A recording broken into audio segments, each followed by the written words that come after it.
Pronti? 1, 2, 3. Segnale convalidato con tentativo di Gauthier Black di portarsi al comando. All'interno però GB Junior rientra e costringe Gauthier Black all'esterno, come anche Gombitelli. Rimane in terza ruota invece Gregory Stark. Numero 8 Glamour Trio, nel momento in cui si accoda Gauthier Black insiste al largo, ma GB Junior va via comunque a buona andatura e si sistema quindi in terza posizione. Numero 7 dopo 400 Gatto metri Gregory Stark Ambio. è anche il favorito netto della corsa.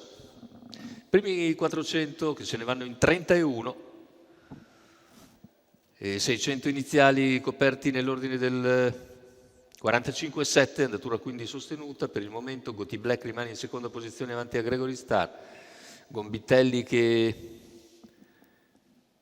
è in quarta posizione, poi muove nuovamente all'esterno dopo 750 metri Gregory Stark.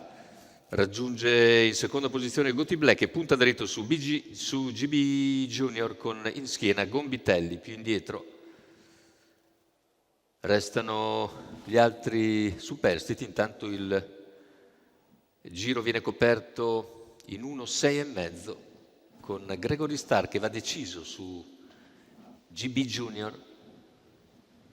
A largo Gombitelli, in seconda pariglia copre Gauthier Black, poi c'è alla corda Guapo MD a largo Gargo Spritz, parziale in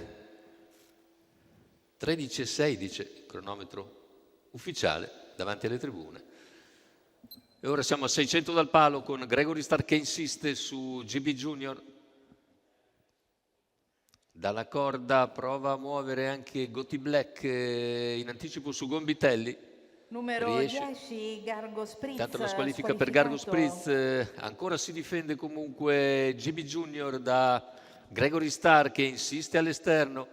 Poi c'è Gauthier Black che è in schiena all'attaccante Gregory Stark, completamento della piegata, ingresso addirittura d'arrivo, nuovo attacco di Gregory Stark che sembra sul punto di passare in vantaggio, a 100 dalla conclusione, è in vantaggio Gregory Stark, se l'è sudata ma alla fine meritata la vittoria per Gregory Stark. Il secondo posto sul palo è difficile stabilirlo perché viene forte Gauthier Black, GB Junior però è piuttosto distante e i due finiscono molto vicini. Andiamo a rivedere la fase conclusiva, le ultime battute. Passa Gregory Stark con Vincenzo Luongo, mentre per il secondo posto sul palo è difficile, forse Gauthier Black riesce a stampare di misura GB Junior, ma è una bella foto sicuramente. La vittoria invece per Gregory Stark, Vincenzo Luongo, Gennaro Casillo e per conto della signora Maria Vinciguerra.